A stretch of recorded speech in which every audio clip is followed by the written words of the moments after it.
Welcome back to another video. Today I have the Amazfit Band 5 and I'm going to compare it against the Amazfit Band 7, which is the upgraded version of the Band 5. As far as I know, there was no Band 6. I'm going to talk about the similarities, the differences, and which one might be best for you. So let's get right to it. I don't have a catchy logo to slow us down, so let's go. Both of these are made of polycarbonate. And this is the band for the Amazfit 7 and it just plugs right in there. Same thing with the Band 5, same design, and it just pops in just like that.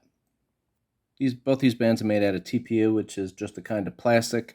The screens on these are both made out of tempered glass, not Gorilla Glass, so just keep that in mind for durability-wise. Both of these are super comfortable and light. Neither have a speaker, but both do have a mic. Both of these come with a proprietary magnetic clip. They both look very similar to this with the two prongs. No wireless charging here, just goes in there, and it does hold in there pretty tightly. So no issues with that. It's just that I wish they didn't have that proprietary charger.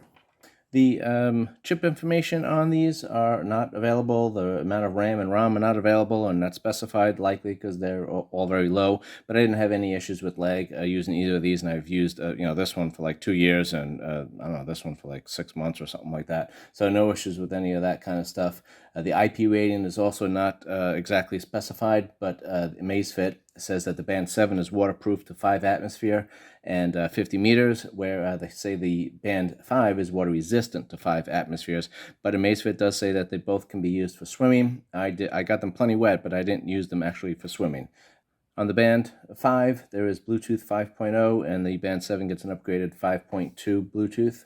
As you can see here, the main difference between these guys is the screen size. Amazfit says that the Band 7 is 112% bigger than the Band 5, and it actually looks even bigger than that. And let me just show you some screens so you can really just see the size of the screen, because there is huge bezels on the Band 5. So I just changed the watch face a little bit so you can see the actual size of the screen. Again, the Band 5 has a huge bezel on there, where the Band 7 doesn't really. It kind of goes almost to the edge there. There is a light bezel around it, but much better than the Band 5. The Band 5 does have a little home button there, which is great, which is missing on the Band 7. I definitely do miss that. I hate when you swipe into a bunch of different menus, and to get back to the main screen, you have to swipe back. So having the home button on the Band 7 would have been nice, so the Band 5 wins in that one category. The resolution on the Band 5 is at 126 by 294. The resolution on the Band 7 is 198 by 368. On the Band 7, the print is just much clearer to my eyes. And if you have a lot of details on the Band 5 screen, sometimes it's hard to see. If you have the steps and the calories and the weather and all that kind of stuff, sometimes it's just hard to see because it's so small. The Band 7 definitely wins in that category. Much easier to see a lot of that stuff. And again, the small fine print you can see on there is just much clearer on the Band 7. Definitely an improvement. Both of these have AMOLED screens, which is pretty amazing considering the price. The MSRP on this one is used to be $50, now it's $40, and for this one right now it's $50. And sometimes these do go on sale for even cheaper, so pretty amazing that they have that. I could not find a specific brightness spec on the Band 5. It's not quite as bright as the Band 7, which goes up to 500 nits, but even on a sunny day, the Band 5 was still pretty legible. I didn't really have any issues with that. The Band 7 does have an always-on display, where the Band 5 doesn't, and on the Band 7, you can schedule the always-on display to go off on per a scheduling time that you want, or you can have the AI of the band keep track, and it knows when you're using the watch, and it will keep the always-on display on for that time. So let me just show you some differences here. On the Band 7, if you swipe down, you get some quick toggles here, which is definitely an upgrade over the Band 5, which does not have that. For the Band 5, basically, you swipe down and you just get into a loop of your apps that you have in here. And you get back up to your screen. If you flip it up this way, you just go through the apps, and again, it just loops around. Whereas on the Band 7, if you swipe up, you get the apps. And you can just kind of, I think, see the resolution's a little clearer on these, a little sharper, a little more modern look to it than the Band 5. The other thing I'll just point out here is that both bands have a More setting on here, a More app. And if you hit the More on this one, all these apps you could actually adjust. You can remove them, add them. You could put 2 apps in here or 5 apps, whatever you want, and you can kind of hide them all behind that one icon, which is kind of cool. On the Band 5 here, you don't have that. You do have a More app, but basically it's standardized and there's nothing you can do about it. So if you just click on here, that's what you got there. And then I'll just show you here if the other thing I really don't like about this is all the little scrolling on the menus. You got to sit there and kind of wait for it to actually scroll through to see what the heck the toggle is. So I don't like that. The Band 7 has that also on some things, but it's nowhere near as bad on the Band 5 because basically you have a bigger screen here. So if you just click on here, you could see that there, but you could actually fit a lot more words on this rectangular display. So it scrolls, but not quite as much. So the Band 7 definitely wins on that one. Another great thing about both these devices is the battery. The Band 5, actually, it only has 130 milliamp battery, and the Band 7 has 232. But the Band 5, for the company, lasts about 15 to 25 days, depending on how heavy you're using it. And the Band 7 can go from 12 to 28 days. My usage of the Band 5, I was pretty close to those 15 days, maybe just a day or two under, but very long battery life on this thing. The Band 7, again, it said 12 to 28 days. I was usually getting about 10 days on average, maybe just a little bit more, but usually about 10 days. But you could go through that quicker if you are using it for a lot of workouts and you have all your sensors turned on for all the time and they're always on display and your brightness and you're getting a lot of notifications. You could kill it sooner, but you do get a very good battery life on both of these devices, so that's great. It takes about 2 hours to charge both of them. So what is missing from both of these devices to make them so inexpensive? Well, first thing is there's no GPS. You have to use your phone's GPS. If you're doing any kind of cycling or running or walking outside, that's not a big deal for me because I usually have my phone with me, but if you're the kind of person that doesn't like to take your phone with you, then that might be a deal breaker for you. Big thing that I notice actually is the no auto dimming feature. So there's no sensor on here, so it does not change the brightness throughout the day, and at night the screen is very bright, and it might be brighter than you want inside, but then dimmer than what you want on the outside, so you always have to kind of adjust it. There's no music storage, there's no Wi-Fi, and there's no NFC, so there is no mobile payments of any kind on here. There's no barometer, there's no irregular heartbeat detection. It does have, the Band 7 does have a high and low heart rate warnings, and on the Band 5 it only has a low heart rate warning. There is no blood pressure on here, no blood pressure measurement, there's no temperature sensor, there's no ECG, but for the price, this one is MSRP $40 and this one's $50. You wouldn't expect any of those things. So those are just things you would kind of have to decide if you can live with or without. So a couple of the cons that I don't like about these guys, they're both very comfortable and super light, but I hate this band. The way this goes in here, and then it just toggles onto one of these little holes, and you push it in, and there it is. But this flops off very easy. If you even just your sleeve or just normal use, even if you're not really bumping into anything, I found that it kind of popped out pretty easy. And a lot of times it was hanging on my wrist, open like that. So I definitely don't like the band clasping mechanism, and it's basically the same on both. So just recently I noticed on Amazon there's new band types that you can get with a standard clasping mechanism if you want, or a Velcro or something like that. There's not a lot of availability on there, but there are some that you can get. So if you don't like this clasping mechanism, there's a possibility to get something different. The bands I noticed were like $10 or $15. I'll put them in the description so you can find them, and then you could pick which one that you might be interested in. The other big thing on this is you cannot answer a phone call. You cannot answer the phone call even with a quick text, which is available on a lot of other devices. You can't even do like a pre-made text or pre-reply that just says, okay, or I'll be there in a minute, or I'll call you in a minute, or in a meeting, or something like that. None of those things you could set up. There's nothing available on here. So if someone calls, you basically just get the alert that they're calling, and then they get answered on your phone.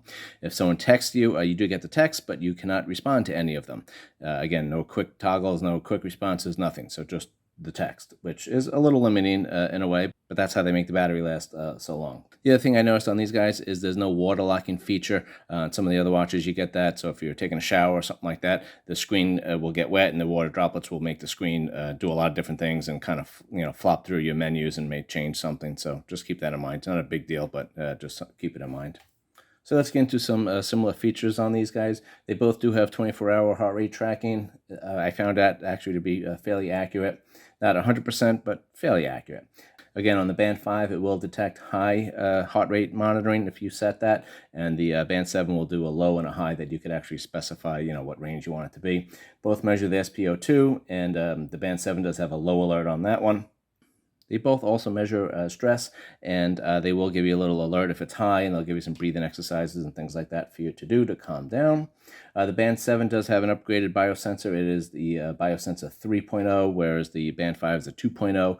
I did find the Amazfit Band 7 to be a little more accurate compared to the Band 5, When I compared them to the Samsung Watch 5, it was about 1% off with this one, give or take, a little higher, a little low.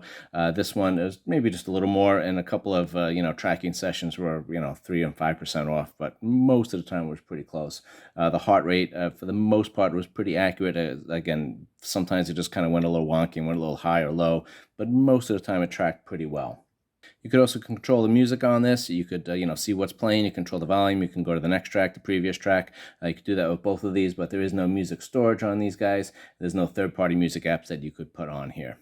Both have Amazfit's PAI, which is the Personal Activity Intelligence, which basically keeps track of your activities over the last week, and it will give you a score, and you're shooting for 100, and that says that that's optimal heart health. So that gives you kind of a goal to shoot for.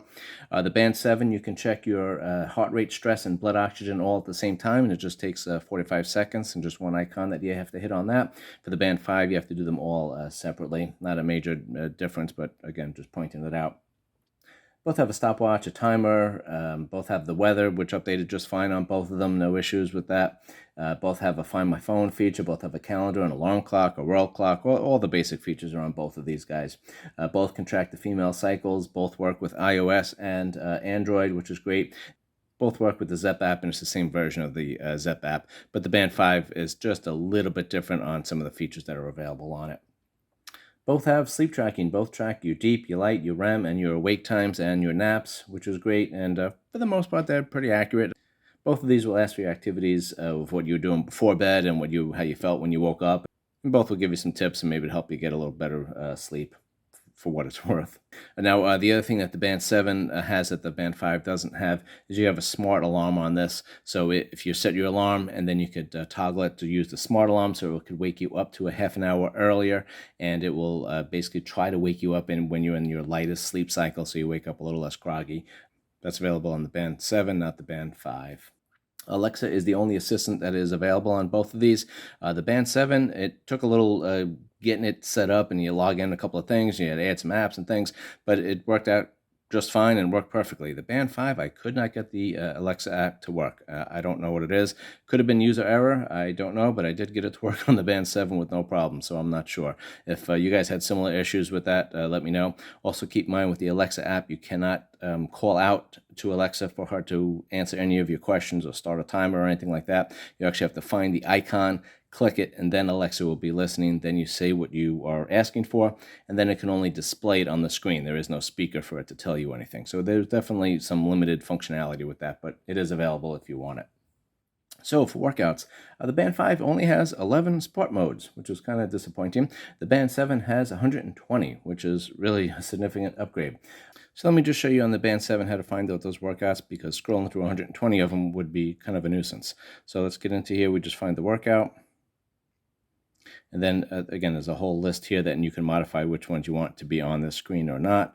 Then if you hit all workouts, then it kind of just breaks them down, and you could see, indoor sports and dance, and then you could kind of pick out of these and isolate it a little quicker. So if you know which one you want to use, you can click in there much quicker than going through 120 different scenarios.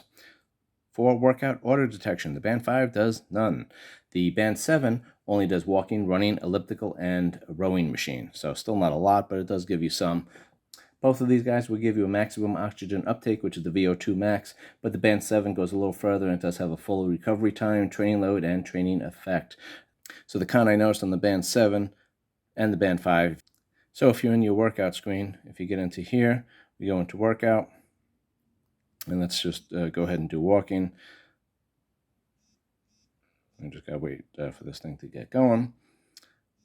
And once you're in this workout screen, doing whatever, free weights, walking, running, whatever you want to do, there's no way to get out of this. So you can't go into and, check your weather or see who texted you or something like that. If you got a text or something, it will pop up on the screen for a moment, but then if you want to kind of find out and get more details on it, you can't. So the only way to get out of this is, you have to close it and then get out of the workout screen to go find out and get back to your normal clock face. So that's just kind of a little bit of a pain. You can only download the watch faces from the Zepp app. Both of them have about 50, it seems. I think there's a little more for the Band 7. The Band 7, I think, has a little more that are customizable. All the Band 5 watch faces are free, from what I saw. I didn't see any where that had charges. The Band 7, some of them are free, some of them are $1, some of them are $2. So what's good about these watches? Well, both watches give you actually a lot of features for the price. Again, this is the $40 one, this is $50, and they do have all those health metrics that they keep track of, and the sleep tracking. It does give you the notifications, so it does do a lot of stuff, and the Zep app is fairly refined. It does have a lot of stuff on there, and it does keep historical data and can show you trends and things like that. So this would be a great way to get into getting a fitness band if you weren't sure you wanted one, or you're not sure how helpful it would be. Go ahead and try one of these would be a great thing, I think. They both have excellent battery life, which is wonderful. I mean, you can go away for a week and take this thing and not worry about charging it, which is good because you don't want to bring your proprietary charger. The bands, again, I don't like, but they've just recently started having different options, third-party bands that you're able to get that have different clasping mechanisms, so that's wonderful, and obviously you can get different colors on these guys. So due to the small difference in price, again, $10 between them with the MSRP, I would definitely go with the Band 7. It does, you can see here, has a much bigger screen. The graphics, I think, are more detailed, more updated. The app icons and everything are more updated. You do get like the quick toggles and little things like that that just make it feel much more modern than the Band 5. The Band 5 definitely does feel like an older interface. But some people do like the smaller design on this thing. You can see the size difference on these guys. The Band, both are very light and comfortable, but the Band 5 is a little smaller. And Amazon sells a fitness tracker with no watch face at all. So some people do like that. And if you do, then this, again, very cheap, very inexpensive for you to get started with it, see if you like it. This could be a secondary band that maybe you take out, when you're going camping or going outdoors and doing stuff and you don't want to damage your nice watch. That was my kind of pros and cons on these things. I did do a full review of the Band 7, and I'll leave that link on top there, and I'll put it in the description if you're interested in that. And I go through all the details on this, the more detailed discussion of the features and how to use it and all that kind of stuff. I also did a customization video on both of these, how to customize, which apps go where and all the icons and everything you can move around. Most of that has to be done through the Zep app, not through the watch. So if you're interested in other videos, I'll put it in the description. So if you were debating between these two, let me know if I helped your decision at all. And if you did pick one, let me know what was the reason why you did it. Thanks for watching, and please consider subscribing if this was helpful at all. Like the video and turn on notifications, and of course I will see you on the next video. Thanks so much for watching.